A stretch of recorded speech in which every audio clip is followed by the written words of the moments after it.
നമസ്കാരം. തിരുവല്ല മീഡിയ വാർത്തകളിലേക്ക് സ്വാഗതം. ഹൃദയത്തെ വളരെയധികം സ്പർശിക്കുന്ന ഒരു സന്ദേശം കഴിഞ്ഞ ദിവസം ഞങ്ങളെ തേടിയെത്തി. തിരുവല്ലക്കാരിയായ ഒരു ടീച്ചറിനെ തേടുകയാണ് പൂർവ്വ വിദ്യാർത്ഥികൾ. ഈ പൂർവ്വ വിദ്യാർത്ഥികൾ എന്ന് പറഞ്ഞാൽ അവരൊക്കെ തന്നെ അവരുടെ ഔദ്യോഗിക ജീവിതത്തിൽ നിന്നും റിട്ടയർഡായി. 1978-79 കാലഘട്ടത്തിൽ എറണാകുളം ജില്ലയിലെ കൊങ്ങോർപ്പള്ളി ഗവൺമെൻറ് UP സ്കൂളിലെ അധ്യാപികയായിരുന്നു ജോസഫീന ടീച്ചർ. ഒന്ന് കണ്ടുപിടിക്കാൻ ഒരുപാട് വഴികൾ ഈ പൂർവ്വ വിദ്യാർത്ഥികൾ നോക്കി. ഈ കഴിഞ്ഞിടയ്ക്ക് അവരൊരു പൂർവ്വ വിദ്യാർത്ഥി സംഗമം തന്നെ ക്രമീകരിച്ചിരുന്നു. പക്ഷെ ജോസഫീന ടീച്ചർ ഒഴികെയുള്ളവരൊക്കെ അവിടെ എത്തിയിരുന്നു. ടീച്ചറിനെ കണ്ടെത്താനുള്ള ശ്രമത്തിൻ്റെ ഭാഗമായി തിരുവല്ലയിലെ കൗൺസിലർമാരെ വരെ ബന്ധപ്പെട്ട് വാട്സപ്പ് ഗ്രൂപ്പുകളിലൊക്കെ അവർ പോസ്റ്റുകളിട്ടു. ഇതുവരെയും ടീച്ചറിനെ കണ്ടെത്താൻ കഴിഞ്ഞില്ല. അത്രയ്ക്ക് പ്രിയപ്പെട്ടവളായിരുന്നു ജോസഫീന ടീച്ചർ എന്ന് ഈ പൂർവ്വ വിദ്യാർത്ഥികൾ ഒന്നടങ്കം പറയുന്നു. ടീച്ചറിൻ്റെ ഒരു ഫോട്ടോ പോലും കയ്യിലില്ല. അതുകൊണ്ട് തന്നെ കണ്ടെത്തുക കുറച്ച് പ്രയാസകരമാണ്. ടീച്ചറിനെ പറ്റി ആകെയുള്ള വിവരങ്ങൾ ആലപ്പുഴ ജില്ലയിലെ ചേർത്തലക്കാരിയായിരുന്നു ടീച്ചറെന്നും ആ ടീച്ചറിനെ വിവാഹം കഴിച്ചാണ് തിരുവല്ലയിലേക്ക് കൊണ്ടുവന്നതും എന്നാണ്. ജെയിംസ് എന്നു പേരുള്ള ഒരു മനുഷ്യനാണ് ടീച്ചറിനെ വിവാഹം കഴിച്ചത്. അക്കാലത്ത് ജെയിംസ് തിരുവല്ലയിൽ ഒരു ഹോട്ടൽ നടത്തുകയായിരുന്നു. ഇവർക്ക് 2 മക്കൾ, സജി ജെയിംസ് എന്നും സൂസൻ ജെയിംസ് എന്നുമാണ് മക്കളുടെ പേര്. ഇത്രയൊക്കെ വിവരങ്ങളെ ആ ടീച്ചറിനെ പറ്റി ഇവർക്ക് നൽകുവാനുള്ളൂ.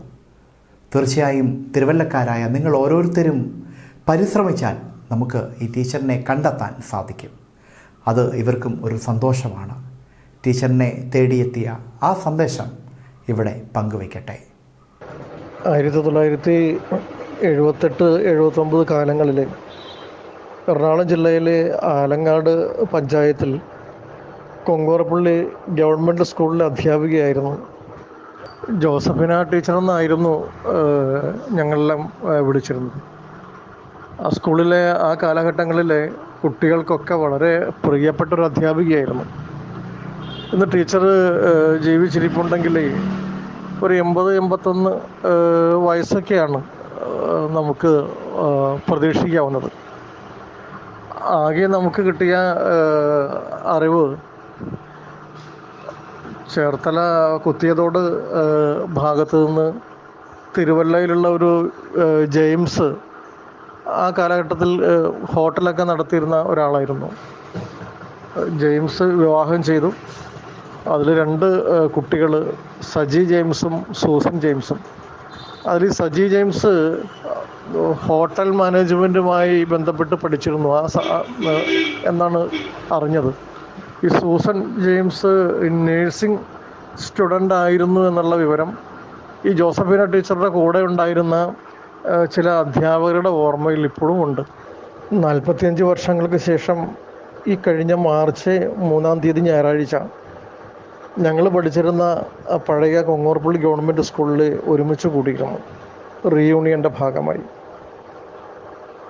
അധ്യാപകരെ എല്ലാവരെയും കണ്ടെത്താൻ കഴിഞ്ഞുവെങ്കിലും ടീച്ചറെ കണ്ടെത്താൻ പറ്റാതിരുന്നത് ഞങ്ങൾ ഓരോരുത്തരുടെയും വ്യക്തിപരമായിട്ടുള്ള ഒരു വിഷമവും പ്രയാസവുമായിട്ട് ഇപ്പോഴും നിൽക്കുന്നുണ്ട്. ഒരു കാലഘട്ടത്തിൽ ഞങ്ങളെ നന്നായി സ്നേഹിക്കുകയും ഞങ്ങൾക്ക് ആവശ്യമായ വിദ്യ ഉപദേശിച്ചു തരുവാൻ കൂടുതൽ ഉത്സാഹം കാണിക്കുകയും ചെയ്ത, മറ്റുള്ള ടീച്ചേഴ്സിൽ നിന്നൊക്കെ വ്യത്യസ്തമായിട്ട് പഠിപ്പിക്കാൻ ഞങ്ങൾക്ക് ഒത്തിരി സഹായിച്ച ഒരു ടീച്ചറായിരുന്നു. അതുകൊണ്ടാണ് ഞങ്ങളെല്ലാവരും സർവീസിൽ നിന്ന് റിട്ടയർഡ് ചെയ്തിട്ടും ഇപ്പോഴും മുളിമങ്ങാത്ത സ്മരണയായി ജോസഫീന ടീച്ചർ ഹൃദയങ്ങളിൽ ജീവിക്കുന്നത്. ടീച്ചറെ കണ്ടെത്താനുള്ള പരിശ്രമത്തിൻ്റെ ഫലമായിട്ടാണ് തിരുവല്ലയിൽ ഞങ്ങൾ കോണ്ടാക്ട് ചെയ്തത്. അതുപോലെ തന്നെ ചേർത്തലയിലും കുത്തിയതോട് ഭാഗത്തൊക്കെ നിരവധി അന്വേഷണം നടത്തിയെങ്കിലും തിരുവല്ലയിൽ തന്നെ ചെയർപേഴ്സൻ്റെ സമ്മതത്തോടെ 39ഓളം വാർഡ് കൗൺസിലർമാരുടെ ഗ്രൂപ്പിലെല്ലാം ഇട്ട് ഒരന്വേഷണം നടത്തി നോക്കി. പക്ഷെ അത് ഫലപ്രദമായില്ല. ഇതുവരെ കണ്ടെത്താനായിട്ടില്ല. എന്തായാലും 7ാം ക്ലാസ്സിലെ ആ കുട്ടികൾ ഇപ്പോഴും കാത്തിരിക്കുന്നുണ്ട് ജോസഫിനി ടീച്ചറെ തേടി.